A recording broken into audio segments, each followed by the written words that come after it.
Okay, so have you ever heard about that prison break?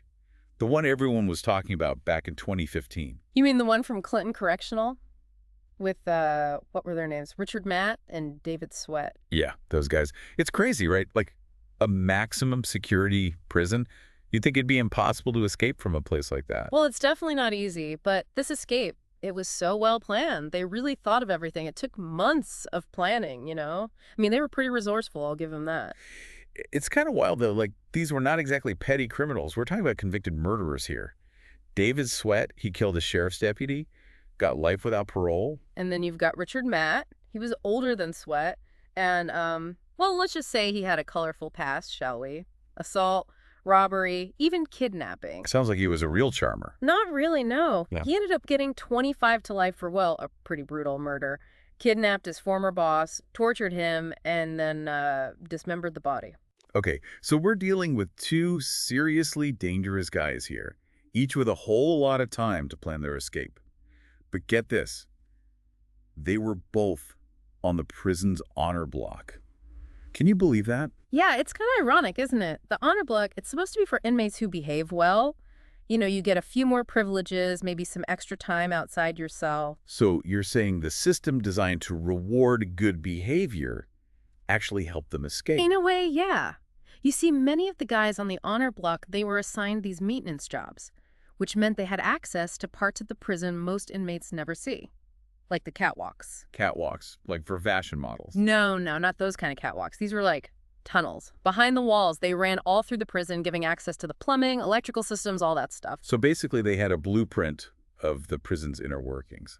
That's kind of scary. Right, and that's where they saw their opportunity. Through these catwalks, they started to see a way out. But hold on. How did two convicted murderers just wander around a maximum security prison? Weren't there, guards? Well, there were guards, obviously, but there were also, let's just say, some security lapses and a certain amount of complacency, I guess you could say. So they had some freedom to move around, but still, Yeah. you can't tunnel out of prison with your bare hands, right? Oh. They must have needed tools. Oh, they definitely had tools. And that's where Joyce Mitchell enters the story. Joyce Mitchell. Who's that? She was a prison employee, 51 years old at the time, worked in the tailor shop. Her story, well, it's a whole other deep dive. So she helped them escape. Was she, forced? Or maybe she fell in love with one of them? It's complicated. By all accounts, she seems like a regular person, wife, mother, active in her church, all that. Sounds pretty normal. So how did she end up mixed up as a prison break? Well, she started spending a lot of time with David Sweat. Other staff members noticed it, giggling, touching, that kind of thing. Giggling. In prison, that seems a little off. Right.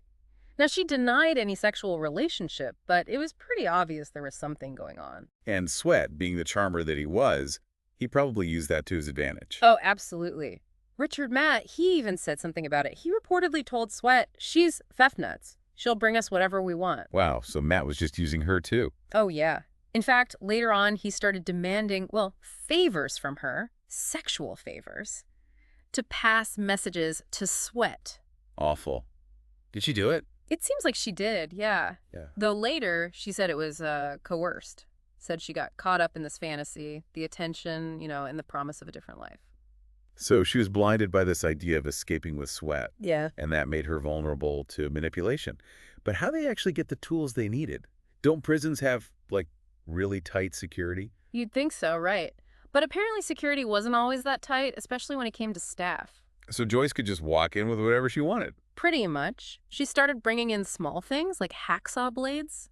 Hid them in her bag, nobody really checked. Hacksaw blades. Were they seriously cutting through prison walls with those? It took a long time, yeah, months actually. But they had other tools too. Joyce even smuggled stuff inside frozen meat. Frozen meat. Yeah. Really. I guess you got to get creative when you're breaking out of prison. But how did they manage to do all this without anyone noticing? Well, there was a certain level of trust, I guess, with the inmates on the honor block. And the guards, well, they didn't always pay that much attention to what was going on. Plus, they had a little help from one guard in particular, Gene Palmer. Okay, so we've got a love-struck prison employee smuggling in tools and a guard who's a bit too trusting. Yeah. How do they get this guard, Gene, on their side? Remember how Richard Matt was a pretty good artist? Yeah, you mentioned that before. Well, he used his art to get on Palmer's good side. He'd give him paintings in exchange for, little favors, like extra food, more time outside, that kind of thing. So they were bribing him with art. It started small, but those favors, they gradually got bigger. Eventually, Palmer was letting Sweat into the catwalks under the pretense of doing electrical work. Wow, that's incredible. They were basically running their own little operation right under everyone's noses. And nobody had a clue. It's amazing how they kept it quiet for so long.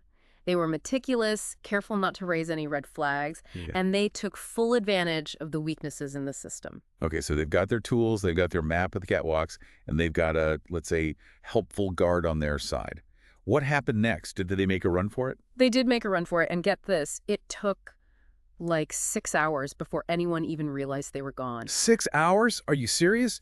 6 hours in a maximum security prison. How? I know, right? It's crazy. Oh, wait. Clinton Correctional was supposed to be top-notch security, for the worst, but there were a few slip-ups, some lucky breaks for them, and bam, they were out. Okay, so they're out, everyone's freaking out.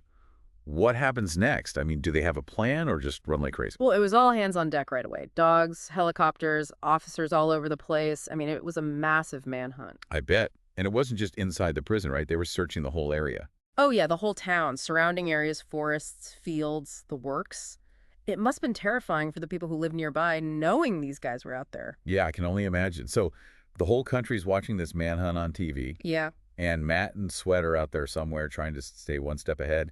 Did they have any kind of backup plan after Joyce didn't show up to drive them to Mexico? Well, that plan was out the window, so they had to improvise. They were relying on their survival skills to stay hidden. Which I'm guessing they had a few of, considering, their history. Right. They were described as being like ghosts, moving mostly at night, shadows, avoiding any roads if they could. Like a real-life hide-and-seek, but with way higher stakes. Absolutely. And the pressure was on for law enforcement. They needed to catch these guys fast. Did they have any leads, like any clue where they were headed? Not at first. It was a lot of dead ends, but then about 2 weeks in, they got a break. Oh, what happened? A guy called the cops, said there was something fishy going on at his hunting cabin. This was in Franklin County, maybe 50 miles from the prison.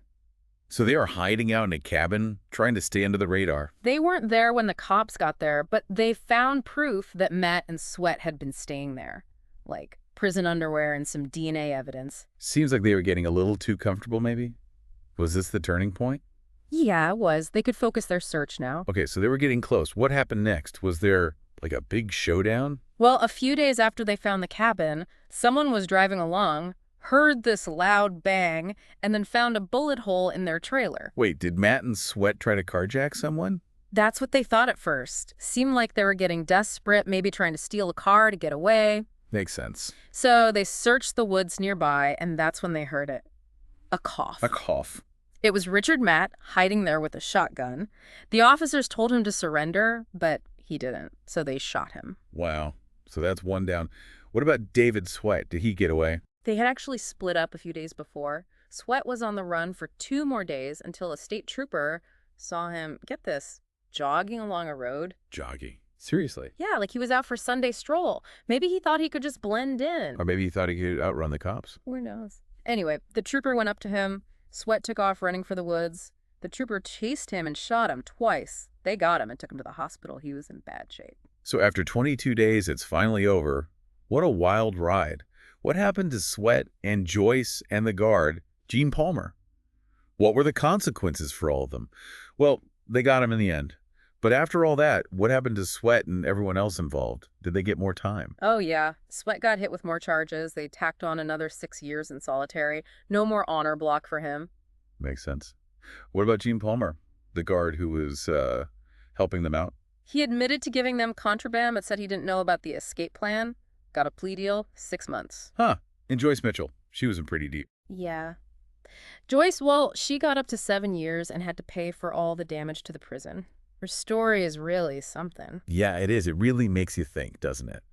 I mean, about how easy it is to get caught up in something like that. Yeah. But this whole escape, it must have changed things at Clinton. Mm-hmm. Right. And probably in other prisons, too. Oh, absolutely. The honor block at Clinton. Yeah. Gone. They realized that whole system, it was just too risky. So no more honor blocks anywhere. Not quite. But they really cracked down on security. More staff training, background checks, all that. I bet. It's like they had to rethink everything after this. They did. It really sparked a debate about, how much freedom to give prisoners. Mm, It's a tough balance, security versus rehabilitation. yeah. Makes you wonder, what would have happened if things had gone differently? Mm. What if Joyce had shown up that night? Would they have made it to Mexico? Would they still be out there somewhere? Who knows? This whole thing is a reminder that even the tightest systems can have cracks. And when you throw in the human element, well, anything can happen. It's crazy, this whole story. It's like something out of a movie. But it really happened. It did. And it makes you think about freedom, doesn't it? How far would you go for it? What would you risk? It's a question we all have to answer for ourselves, I guess. That's right. But hey, on that note, let's wrap things up. This has been a wild ride. It has. If you enjoyed this deep dive into the Clinton Correctional Escape, make sure to subscribe for more. We'll be back with another fascinating story soon. See ya.